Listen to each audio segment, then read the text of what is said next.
Primeiro, toda vez que eu recebo um elogio da juventude, isso me anima, porque lá se vão já 38 verões.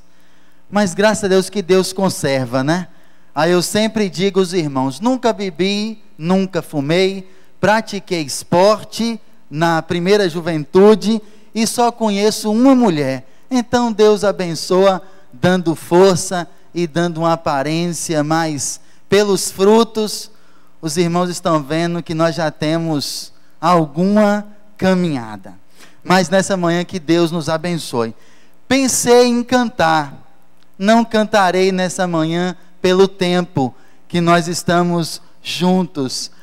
Ontem fizemos uma formatura lá em Campo Limpo, de casados para sempre. E aí uma irmã que foi formanda, ela pegou o microfone e disse, já que o pastor Gabriel faz solo na igreja, faz dueto, eu também cantarei. E fez uma grande homenagem ao seu esposo, mas a voz dela é que me deixou triste, totalmente desafinada. Aí eu parei e imaginei, se ela disse o pastor Gabriel pode, e tem uma voz então, por lógica, a voz dele não é tão boa, a minha não é tão boa, então eu estou liberada para cantar. Mas não tem problema não, na próxima ceia eu cortarei a ceia dela.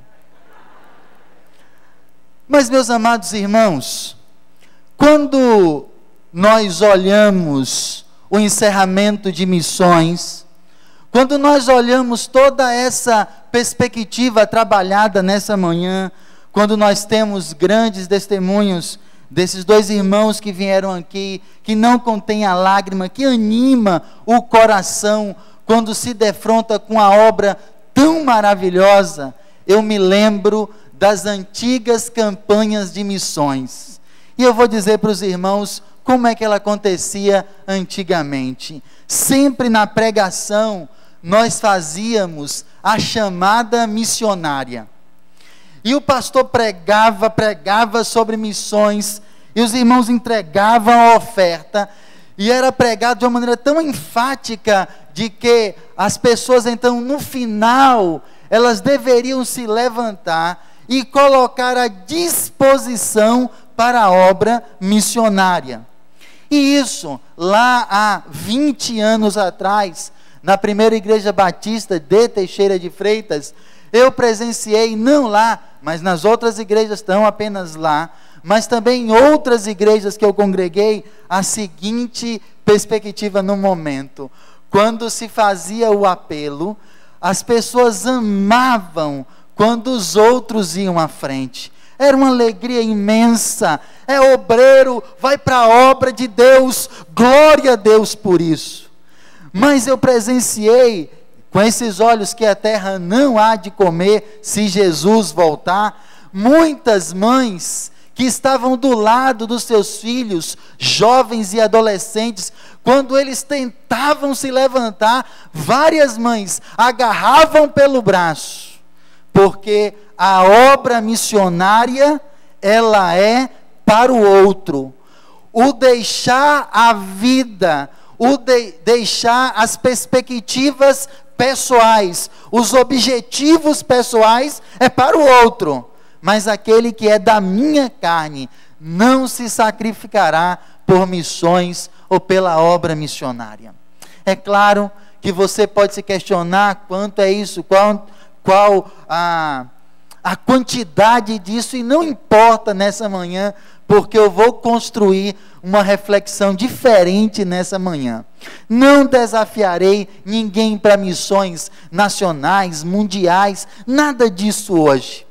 Nós vamos olhar a campanha de missões, nós vamos olhar os testemunhos que os irmãos trouxeram sobre a nossa vida, e nós vamos tentar agora nos colocar como possíveis missionários, se não longe, mas talvez missionários dentro dessa própria comunidade. Diga amém por isso.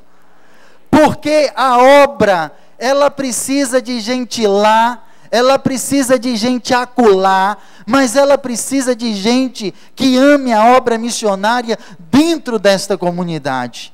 E para isso, nós vamos refletir dessa forma, e no final, com a sua paciência, nós vamos trazer apenas 3 ou 4 características de que você precisa ter para que a obra missionária ela saia dos slides, saia das campanhas missionárias que nós fazemos e muito bem feitas, e não fique apenas em nossa contribuição, não fique apenas na nossa oração, que não fique apenas no sonho de irmos para longe, sabendo que aqui perto Deus pode usar a nossa vida em nome de Jesus. E para isso, eu quero me apropriar de 2 textos da palavra de Deus.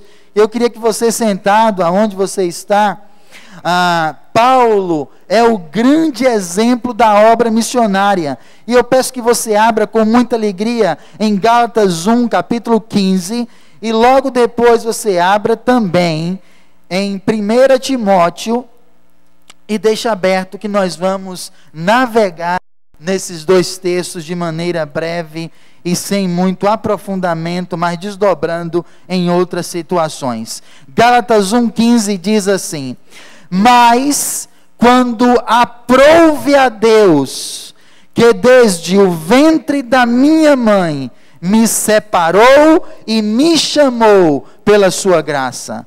1 Timóteo 1, versículo 15, 1 Timóteo 1, versículo 13, diz assim, você começa comigo no versículo 12, que diz assim: dou graças àquele que me fortaleceu, a Cristo Jesus, nosso Senhor, porque me julgou fiel, pondo-me no seu ministério. Que Deus abençoe a sua palavra e que ela seja aplicada em nossos corações, em nome do Senhor Jesus. Se você crê, você diz amém.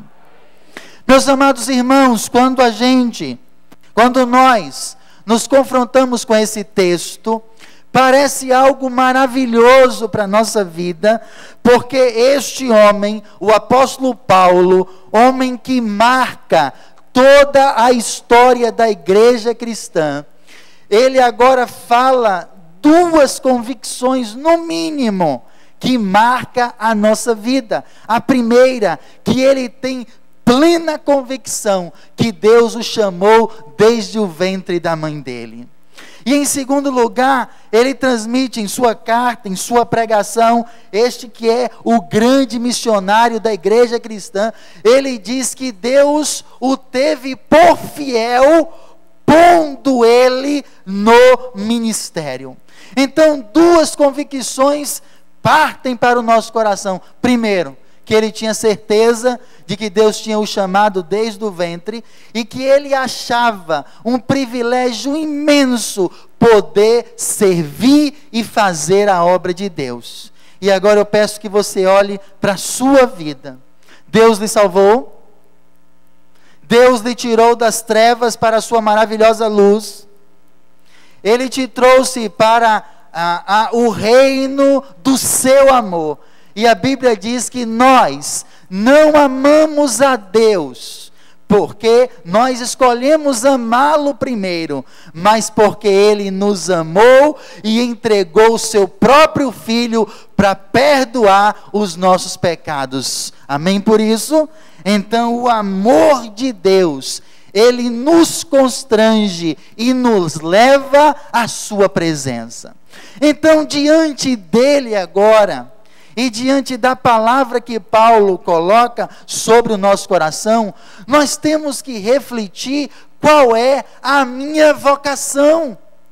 Paulo, ele descobrira qual era a vocação dele, e a vocação dele foi ser um missionário entre os gentios. E aí talvez você pensa, mas pastor, eu não posso ir para longe, não consigo ir na África, eu não consigo ir ali em Minas Gerais para ser treinado. Aonde é o meu trabalho? Aonde é a minha tarefa? Meus amados irmãos, quando nós descobrimos o propósito de Deus em minha vida, na nossa vida, quando nós descobrimos aonde Deus quer nos usar, a nossa vida torna extremamente prazerosa e feliz. Se você pode crer, você diz amém. Calvin Miller, em um dos seus livros, diz que a paixão de uma vocação deixará o coração em chamas. Quando nós descobrimos o propósito, quando nós descobrimos o plano de Deus em nossa vida, a nossa alegria, o fogo consome a nossa vida e nós podemos ser úteis a Deus, aonde Ele nos colocar. Então, a obra de Deus não é peso, a obra de Deus é feita com alegria, é feita com dedicação, é feita com responsabilidade e, acima de tudo, esta obra ela é feita com amor e com muita perspectiva de que não servimos ao homem, mas servimos a Deus. Deus diz também, lá em Apocalipse 2,19, não abre, eu falo para você, diz assim a palavra de Deus: conheço as suas obras, o seu amor, a sua fé e o seu serviço. Deus deseja que todo o servo dele o sirva com alegria e com dedicação de vida. Meus amados irmãos, tem um livro muito bonito, belo, de também Calvin Miller, onde ele fala uma frase que marcou extremamente o meu coração, e ela vai ser projetada aqui nesse momento, e eu queria, a próxima, e eu queria que você falasse comigo se fosse possível. Olha que palavra, leia para ver se você deseja falar esta frase primeiro, ou se você acredita nessa frase desse autor cristão. E nós vamos falar juntos, aqueles que possam acreditar nesta palavra. Vamos ler todos? Tenho a impressão, mas não tenho como provar, de que as pessoas que têm a vida mais longa são aquelas que sabem por que vivem.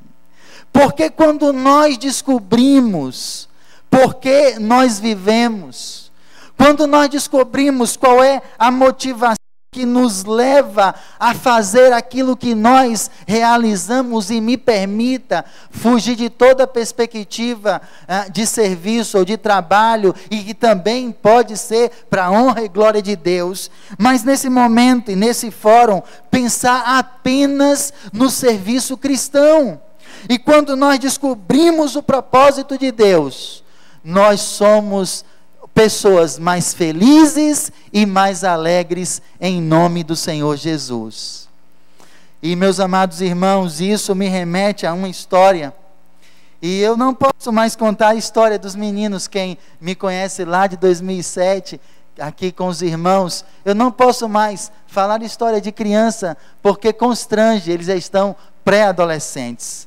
Vamos falar uma breve história para que você entenda o que é certeza de chamado no coração de uma pessoa. Minha mãe sempre fugia de ser batizada, sempre fugia. E certa feita, eu soube que na primeira igreja batista de Teixeira de Freitas ia ter batismo. E aí eu liguei ao pastor e disse: pastor, por gentileza, pegue esta mulher, a minha mãe, amarre ela, leve ela para o batistério, batize essa mulher. Pastor, por favor, esta mulher já tem mais de 30 anos de crente e nunca foi batizada. O pastor disse, pastor Salvador Guiar: olha, meu filho, eu vou atrás dela. Teve o batismo, e sabe o que aconteceu? A minha mãe, mais uma vez, fugiu do batismo. Certa feita, iríamos realizar batismo em nossa igreja lá em Salvador, e eu soube que minha mãe, ela estaria em Salvador na época do batismo. E nós iríamos realizar esse batismo, o primeiro batismo meu, na Igreja Batista Metropolitana, lá em nosso templo maior, na sede. E aí eu disse: é a oportunidade de batizar a minha mãe. Reuni o conselho da igreja, pedi a autorização dos irmãos para batizá-la, concordou, tudo bem. Eu fiz um trabalho ali espiritual, levei minha mãe, convenci ela do batismo e a levei para ser batizada.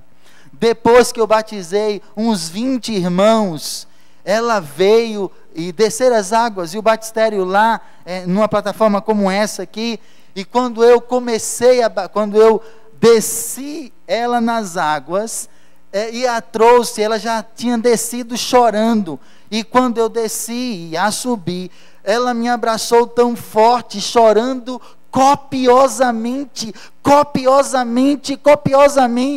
Aí eu cheguei no pé de ouvido dela, coisa que pastor sempre faz com as suas ovelhas, dando um belo sorriso. Eu olhei, um belo sorriso, e abraçando ela, eu disse assim: se a senhora não me soltar, eu lhe colocarei de novo, lhe segurarei por 2 minutos lá embaixo. Ela deu um sorriso, chorando ainda, e levantou. Um dia depois do batismo, eu fui na casa dela, e eu sentei com ela, e eu olhei nos olhos dela, e ela disse, e eu perguntei para ela: minha mãe, por que a senhora nunca foi batizada e esperou tantos anos para ser batizada? Ela olhou dentro dos meus olhos e disse assim: porque, meu filho, desde o dia que você nasceu, eu tinha certeza no coração que você iria me batizar. Diga amém por isso.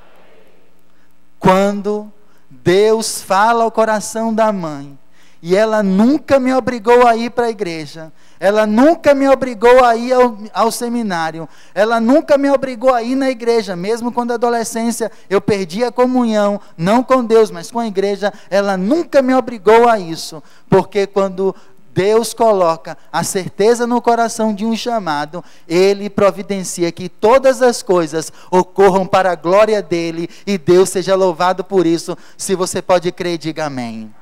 Então você precisa descobrir o chamado dele. Mas antes de falar do chamado, tem 2 problemas que atrapalham o nosso chamado. Primeiro, olha aqui. Primeiro problema, vamos ler todos. O desânimo. Pronto. Quando nós estamos cientes de que Deus nos chama para o ministério, e mesmo que sem nós termos a plena convicção, de onde Ele nos colocará, bate ou vem sobre a nossa vida, vem sobre a nossa história, um tremendo desânimo para cumprir a árdua missão que nós temos pela frente. Meus amados irmãos, nunca deixe que as lutas da vida, que as momentâneas derrotas, os fracassos, os desânimos que a vida nos impõe, atrapalhem o seu serviço a Deus. Nunca permita que a alegria, que o prazer, nunca permita que as coisas ruins que a vida traz sobre a nossa história, traga o desânimo de que possa então ser capaz de impedir que a nossa vida seja usada para a glória de Deus. Lá em 2 Coríntios capítulo 12, você pode ler depois, Paulo, ele começa a falar de várias coisas que desanimaram o seu coração. E ele aprofunda quando ele coloca, e eu peço que você, por gentileza, vamos ler, porque fortalece o nosso coração quando nós falamos sobre desânimo. Está lá em 2 Coríntios, capítulo 12, quando Paulo defende a prova quando ele defende o seu apostolado, ele diz o seguinte: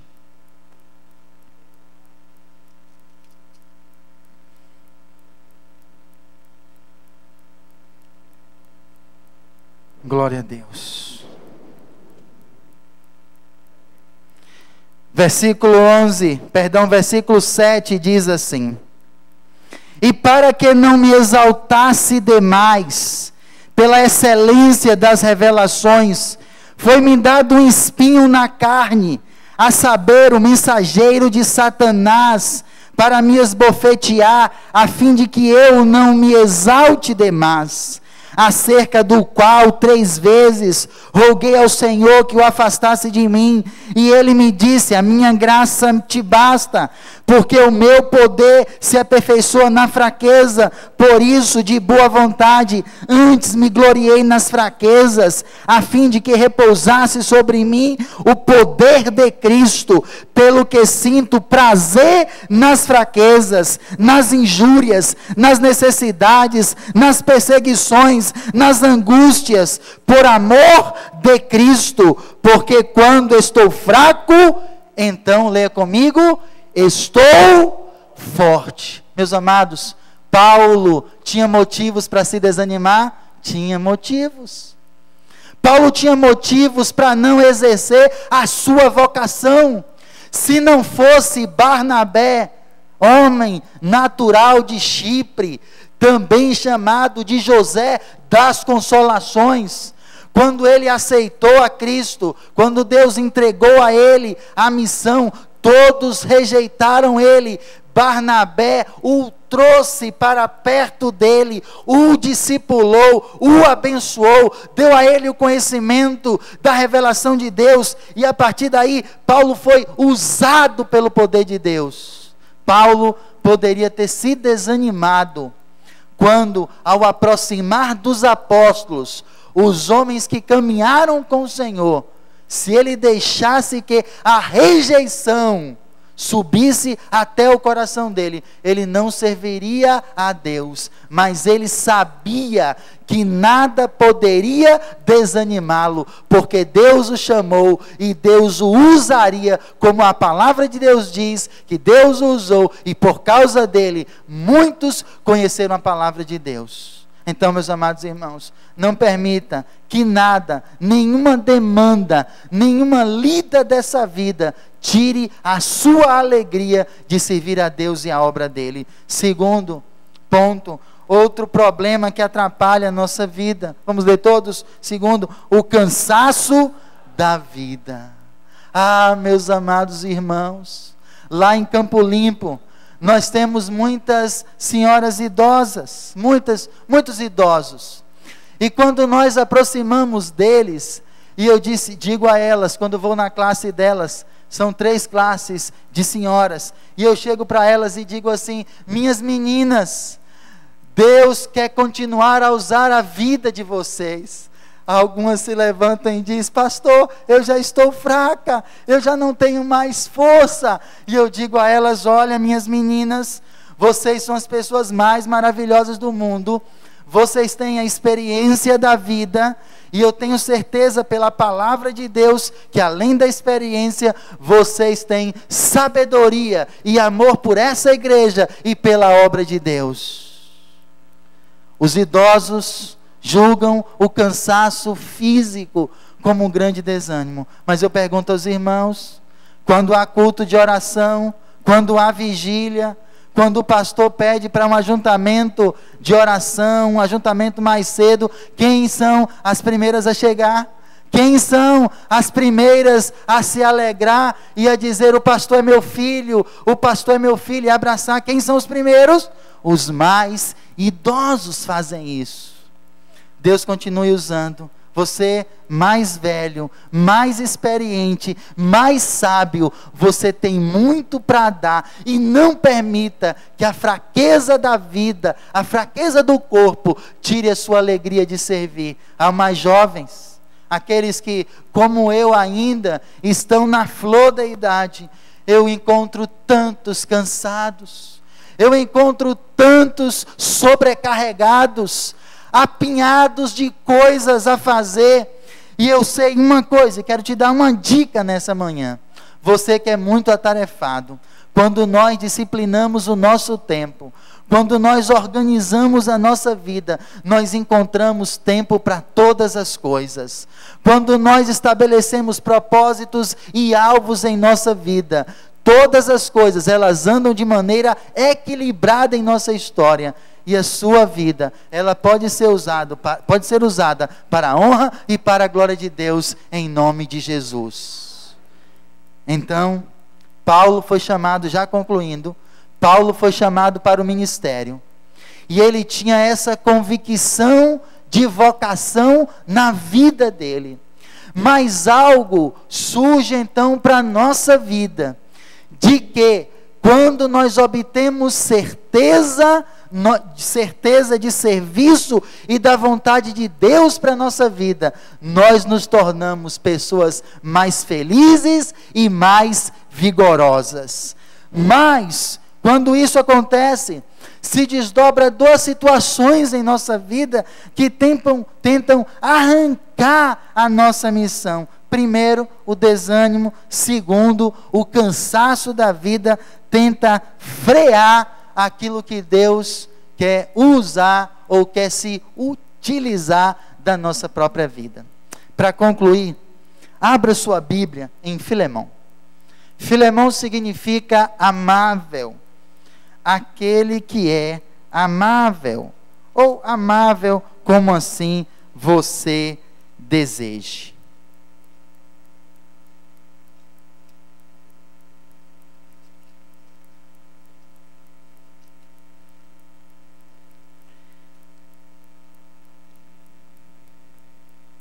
Filemão. Filemão só tem um capítulo e você deve abri-lo aí agora. Próximo slide. Cansaço? Olha para cá, irmãos. Para servir bem no ministério, nós precisamos ter algumas convicções em nosso coração. Não adianta ter a vocação.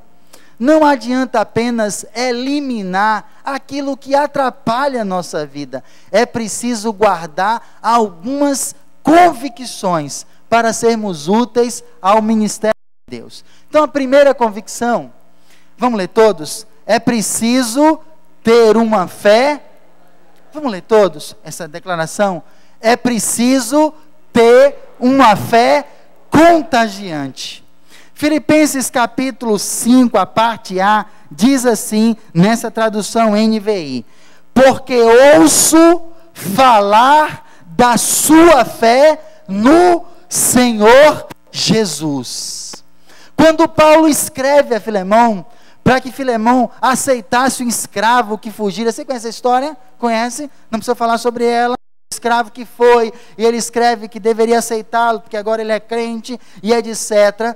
Filemão, antes de dar esta palavra de desafio a Paulo, ele constrói uma ideia de que Filemão, ele é a personificação daquele que serve bem a Deus. Amém por isso?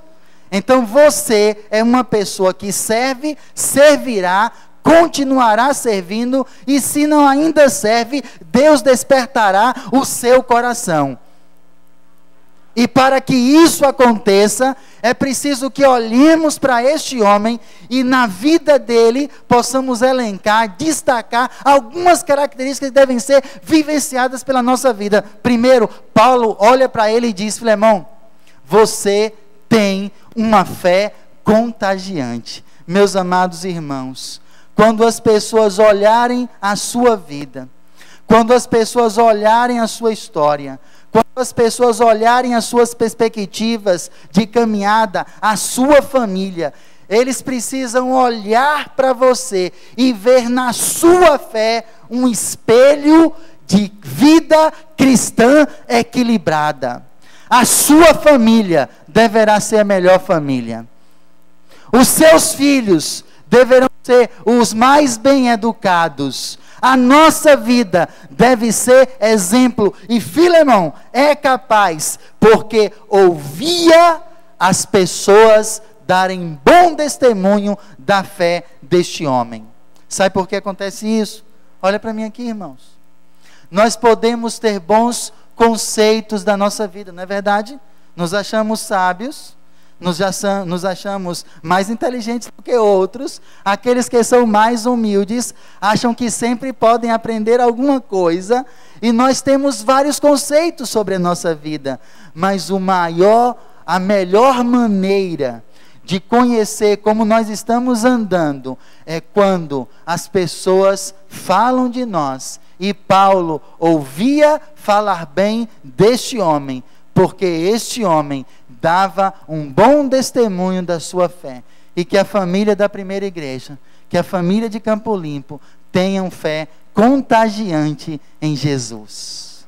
Primeira característica. Segunda, de 4. Segunda característica, leia comigo aqui. É preciso amar as pessoas. Na parte B do versículo, Paulo diz a Filemão o seguinte, na versão NVI: e do seu amor para com todos os santos. Quando Paulo diz isso, ele quer construir a perspectiva e ensina para você que Filemão era um homem que amava as pessoas. E se você deseja servir a Deus no ministério, uma das características que nós precisamos ter é amar as pessoas. Meus amados irmãos, a palavra, ela vai ao vento e ela vai embora. E quando nós amamos verdadeiramente, através de ações, através de reações, através de uma caminhada, o nosso amor é mais bem refletido, porque parte não apenas da palavra, mas parte de atos visíveis, atos reais, que manifestam o nosso amor pela outra pessoa. Sabe por quê? Eu coloquei isso para você. Porque quando nós nos dispomos a servir as pessoas, sabe o que mais vai acontecer na sua vida? E acontece na minha, nós vamos nos decepcionar com as pessoas. Porque dentro do nosso coração, nós queremos sempre que a pessoa volte algo para a nossa vida. E nós temos essa frustração.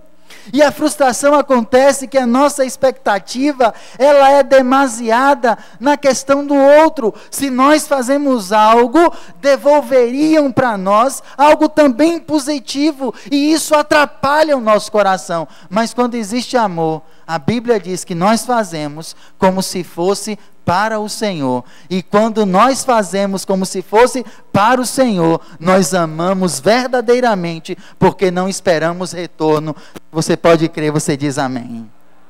Terceiro, de 4 apenas, nós precisamos, em terceiro lugar, vamos ler todos? Trazer alegria para as pessoas. Paulo no versículo 7a, na versão que eu te falei, diz assim: seu amor me tem dado grande alegria. Em algumas outras versões diz: o teu amor me tem dado muita alegria. Meus amados irmãos, a sua vida é para trazer prazer para outra vida. Eu conheço gente que briga por tudo. Não aqui em Feira de Santana, aqui não tem esse tipo de pessoas. Isso é lá em Salvador, que os irmãos não nos ouçam pela internet. É brincadeira. Mas toda brincadeira tem um fundo de verdade. As pessoas brigam. As pessoas querem cada pouquinho. Ficam atrás de coisas mesquinhas. E quando nós partimos para compreender, como Paulo olha para Filemão, olha, a sua vida me tem dado alegria, porque a vida dele era um reflexo de Cristo atuando. Então era uma vida que amava, era uma vida que servia, era uma vida equilibrada, era uma vida onde Paulo via que a pregação que Paulo fez a ele foi frutífera. Se você pega o versículo 19 desse mesmo capítulo, na minha versão diz assim, que Filemão, Paulo diz: olha, você me deve, para usar argumento, para que ele liberasse o escravo. Paulo diz assim: olha, você é como se você me devesse a sua própria vida. Sabe o que significa isso? Paulo pregou o evangelho para ele. E Paulo lembra a ele que você é devedor da sua vida, porque a vida que você tem agora, ela é boa, ela é frutífera, ela é exemplo para todo mundo, porque você ouviu a palavra, você é cumpridor da palavra, e você ouviu porque eu, Paulo, lhe anunciei esta palavra. Aí Paulo lá no início diz, no versículo que nós nos apropriamos: o seu amor me tem dado grande alegria, porque Filemão refletia que o ensino de Cristo era desdobrado através de uma vida e uma vida de compromisso com Deus. A sua vida precisa dar prazer para outras pessoas.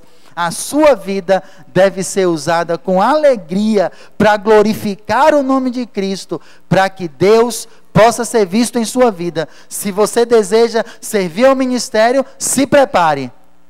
Você vai precisar algumas vezes, com profunda tristeza dentro do coração, ou sofrendo alguma angústia, ensinar e falar de alegria para outras pessoas. Quarto e último lugar nessa manhã, para concluir, o versículo 7, a parte B do versículo diz assim: e consolação, porque você, irmão, tem reanimado o coração dos santos. Sabe, essa quarta característica e a última nessa manhã, ela é profundamente abençoadora. Porque o texto está dizendo que Filemão, ele tinha a capacidade de, quando ele estava com estava com outras pessoas, a vida dele, a presença dele, a palavra dele, a forma como ele se portava e se dirigia às pessoas, era uma forma extremamente abençoadora. Sabe o que significa isso, irmão? Seja qual for o ministério, seja qual for a vocação que Deus colocar em sua vida, em sua história, você precisa compreender que a sua vocação não é para que você seja abençoado, é para que você abençoe vidas com o seu serviço, seja no louvor, seja na direção do culto, seja no recolhimento das ofertas, seja tocando o piano, seja cuidando das crianças. Todas as coisas que nós fazemos é para abençoar a vida do nosso próximo, a vida do nosso irmão e principalmente a vida daqueles que não conhecem Jesus como Senhor e Salvador. Então eu concluo nessa manhã, trazendo ao seu coração a reflexão de que você precisa descobrir a sua vocação. E quando você descobrir esta vocação, não apenas as coisas que eu citei nesta manhã, mas outras coisas tentarão tirar de você, tirar da sua história, tirar da sua vida o desejo de servir a Deus. Mas você resiste, você luta, você maneja com seriedade e Deus vai usar a sua vida. E quando você desejar usar a sua vida para a glória de Deus, de maneira plena, não apenas temporariamente, ou pode ser temporariamente, ou pode ser plenamente, da forma que Deus lhe chamar, como a nossa irmã disse muito bem, não um assobio, não um estalo de dedo, mas uma coisa com convicção dentro do coração. Você precisa ter uma fé contagiante, você precisa amar as pessoas, você precisa trazer alegria às pessoas, e você precisa ser uma pessoa que procure abençoar outras vidas. Colossenses 4,17 diz o seguinte, vamos ler todos? Cuida,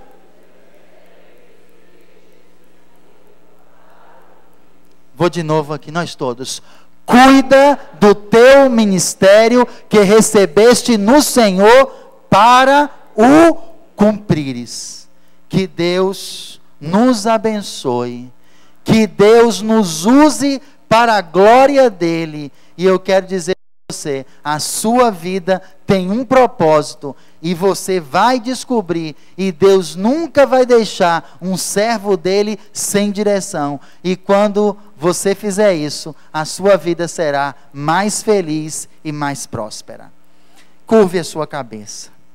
Nosso Deus e nosso Pai, nós agradecemos ao Senhor pela tua palavra nesta manhã, e que este encerramento da campanha de missões seja um encerrar de despertamento, de motivação para a nossa vida, com a compreensão de que nós fomos chamados das trevas para a maravilhosa luz do Senhor, com a perspectiva de servi-lo, não apenas sermos consumidores do culto, não apenas consumidores da pregação, não apenas consumidores da estrutura igreja, mas gente dentro da igreja, apta para o serviço, com o único e exclusivo desejo de glorificar ao Senhor através das nossas obras. Que o Senhor receba o nosso louvor, que o Senhor receba a nossa adoração, que a igreja, a primeira igreja batista de Feira de Santana, a igreja batista de Campo Limpo, sejam igrejas que cada dia mais sirvam a Deus com amor e com alegria, cuidando bem do ministério que receberam do Senhor, em nome de Jesus. Amém.